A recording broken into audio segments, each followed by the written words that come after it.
Next, I am excited to introduce Kate Antonacci from Panera. And Kate is the Director of Social Impact Initiatives at Panera Bread.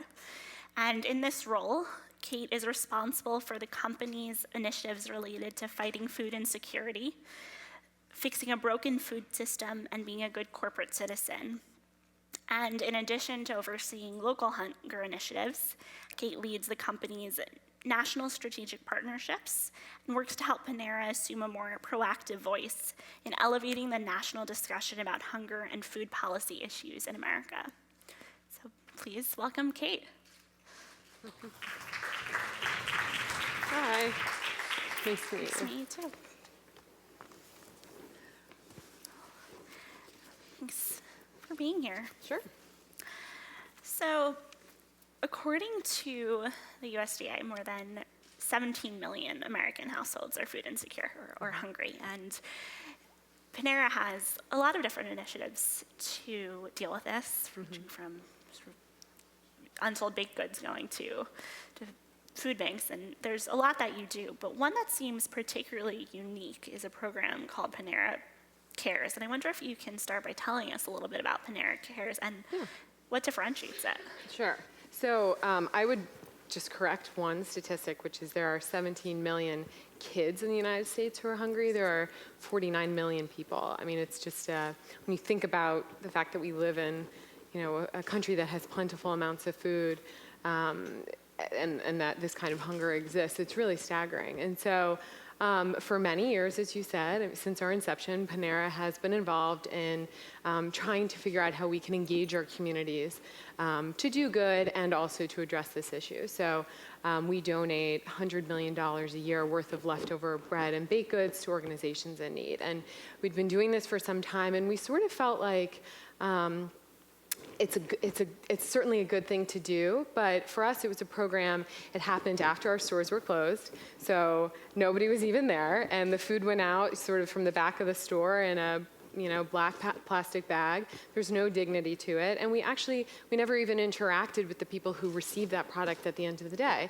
And so we felt like it was sort of ironic for a company that was built around relationships that there was no interaction occurring with these programs. And we really pushed ourselves to think about what our competencies were and how we could use those to address this much larger issue. And so we began to study food insecurity, and we really did what entrepreneurs do and innovators, which is study the world around us, look at the solutions that exist, and see what we might be able to do to help. And so we spent a year traveling around the country. We had heard about a foundation called One World Everybody Eats, and they basically advise people who are looking to start community cafes.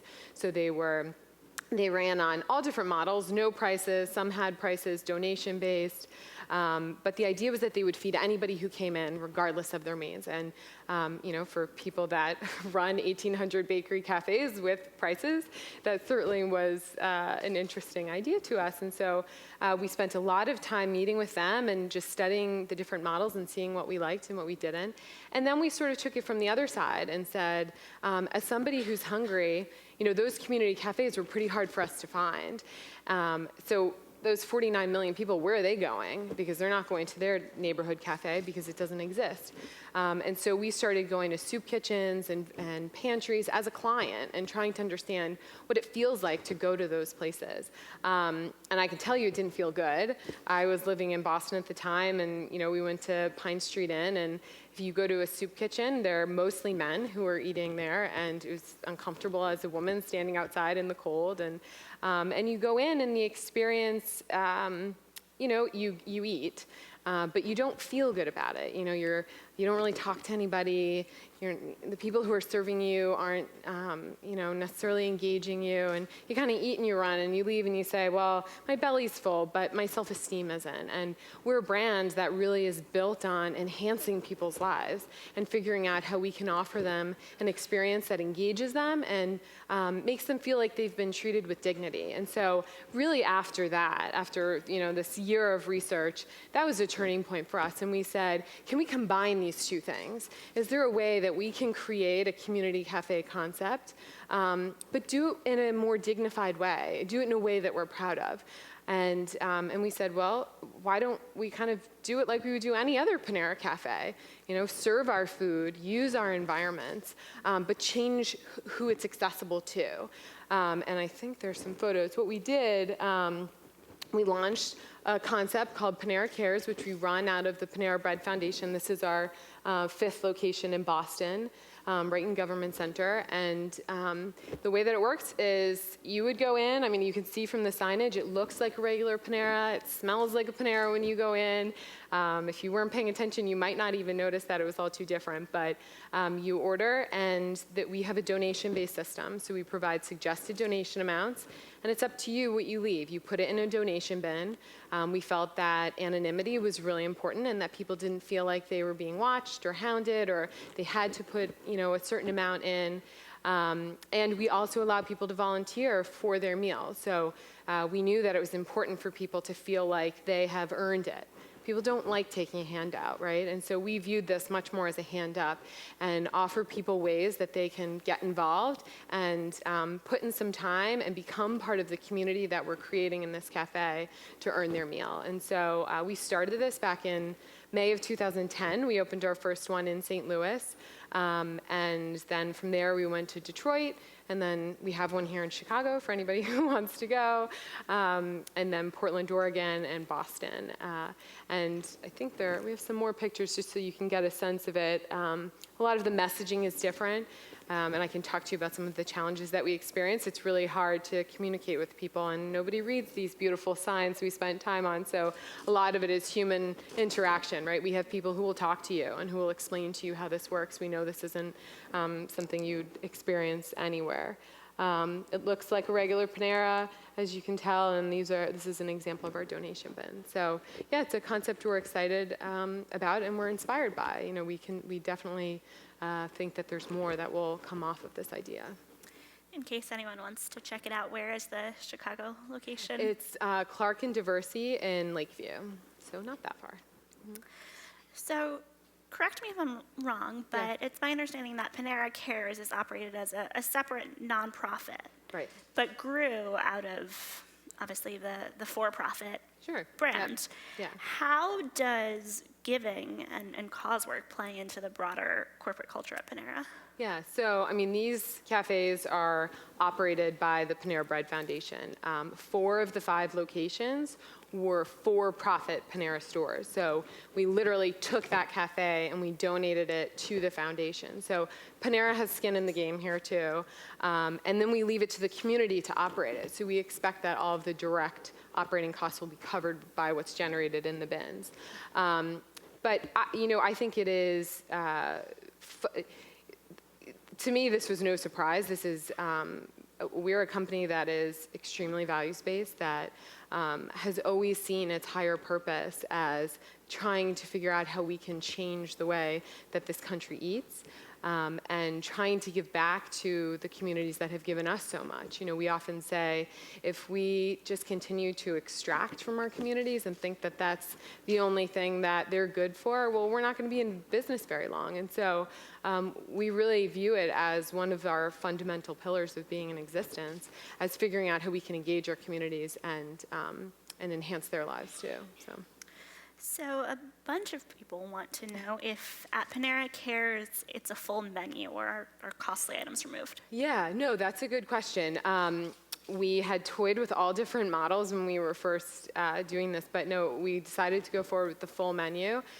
Reason being, I mean, when we first thought about it, we said, okay, maybe we'll take 400 square feet, offer cookies and one kind of soup and a bagel, and it'll be free, and that'll make a real difference in the community. The reality is that people who are hungry don't want a cookie. It's not nutritionally dense. It's not going to sustain them over time. And so we felt like it was really important to offer our full menu. And the other thing to keep in mind is that this is a pay what you can cafe. So if I go in and I'm able to to contribute, or able to contribute more even, I have to feel like I'm receiving something that is worth me contributing for, right? So we're very cognizant of our paying guests as well as our guests who are coming because they have a need. And so we felt like it was really important to uphold the Panera standards across the board and deliver the same experience they'd get down the street at any other location. A lot of people are very curious about this. So another question is about operating costs. And you mentioned that you have paying or full paying customers as well. How much of the costs are of running a CARES location covered by those paying customers? Well, the intent is that all costs will be covered by, all direct costs are covered by what's generated in that cafe. So you have people like me who work in our support center who essentially are gratis to the foundation. They're charged for the expenses of their store. So their rent, their lights, their food, anything that you would need to run a business. About 60% of people who come in pay the suggested amount. About 15 to 20% contribute more, and then about 15 to 20% contribute less or significantly less or nothing, because there's something that sort of drags down our average contribution, which is a number that we look at. We generally bring in about 75% of the retail cost of the food that we serve. So if you order a $10 salad and you pay $7.50, that's reflective of that. So it's enough for them to stay open. There certainly have been times where, you know, some of these are old cafes and their HVAC systems will go down, or, you know, there will be some enormous expense that Panera will donate to the foundation to help cover those costs. I mean, we are in this with the foundation, and we're certainly not making any money off of it, but we will see to it that they continue to make a difference, because we believe they do. So what can other companies, particularly in the dining industry, learn from this?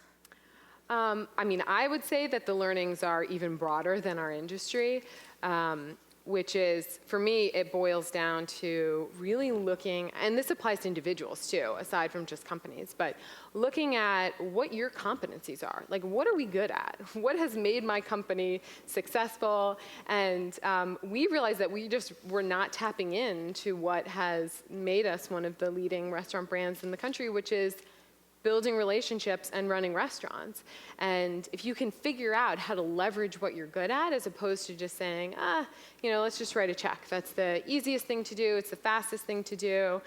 If you can figure out how to leverage what you know how to do well, the chances of your impact being greater are much higher. We realize that a lot of our prior efforts were more short-term in their impact, and we're really looking for long-term solutions to address this issue. So there are a lot more questions about the nuts and bolts of how Panera Cares works. But I think maybe we'll take to Twitter, and there's some great articles that I read and some great content on your site that we can make sure gets out to people, and talk about some of the other things you're doing. Okay. Which is one thing that I found very interesting, is that earlier this month, Panera announced plans to eliminate artificial ingredients from its food, which harkens back to the conversation a little bit earlier with Giovanni. Very similar. And this is not something that is required of you. What was the impetus for doing this, and how does it fit with with other responsibilities too? It's probably also very costly, fit with, as a publicly traded company, responsibility to shareholders. Yeah, so at the beginning of the month, like 2 weeks ago, we publicly launched our food policy. And essentially we said, you know, we have very deeply embedded values through which have been guiding our food, menu development, sourcing for decades. We'd never really talked about it, and we decided that it was really past time to share it with the world and be very clear about what we stand for. So what you would find in that document, it's on our website. You know, we talk a lot about clean food, which I'll get to, being transparent, and about having a positive impact, which gets more to welfare and things of that sort. With that, we announced a broad commitment to eliminating artificial additives by 2016 from our food. So that's colorings, sweeteners, flavors, preservatives.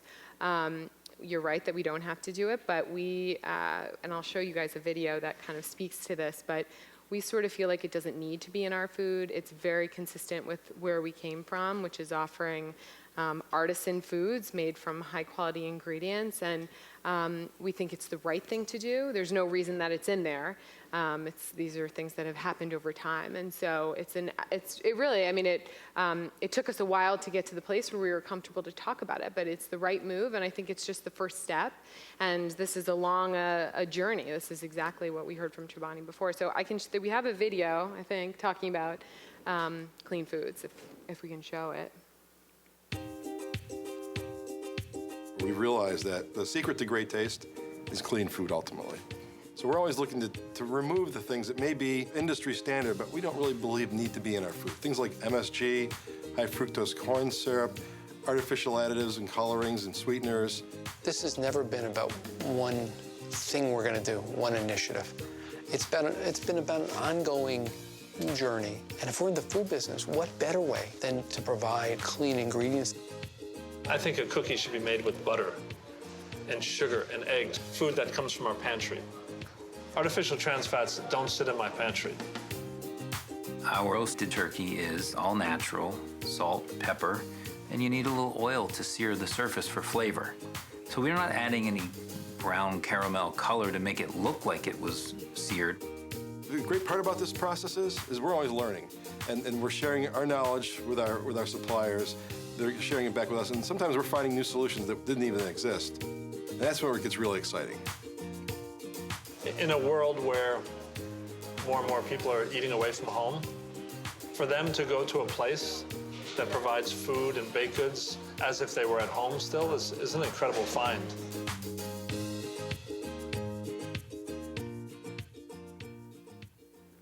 So that sort of speaks to some of the elements of what we've committed to, but also that, this is a long-standing commitment for us. We were the first national restaurant chain to offer chicken raised without antibiotics and really created a market for that, and it led us to exploring turkey and ham and sausage and expanding where that occurs on our menu. And so it's a constant journey for us, and we're excited that our customers are excited. I think it's becoming more of an expectation, if nothing else, to be more clear and transparent about what it is that people are eating. And so we think this is the way of the future, and this is an important effort for us.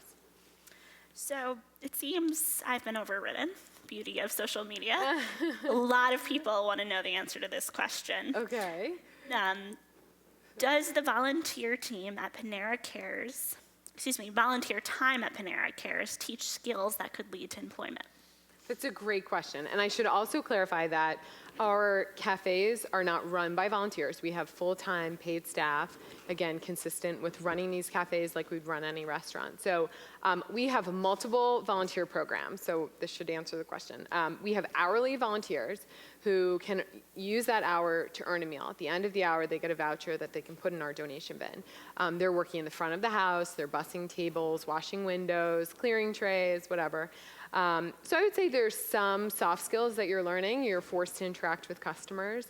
We definitely have had people who are in transition, who've used that program just to sort of get back into it a little bit, to talk to people, to network, and we're supportive of that. We have a highly committed volunteer program where somebody commits to us for, say every Monday from 9 to 12, they'll come and they'll work a specific position. So there, obviously, you can be more deeply trained and certainly use it as a path to employment. And then the other program that we run is a job training internship. So again, consistent with our belief that we have competencies that we can bring to bear. Well, once we opened the cafe, we said, well, what else can we do? And we have this team of really amazing people who are really good at training. And we said, why can't we bring people in here who are looking for a job, but who wouldn't be qualified to work at a Panera? Why can't we teach them? And so we started our first internship in St. Louis. We were working with Covenant House, which is a nonprofit organization that works with youth who are at risk, sort of in a crisis phase.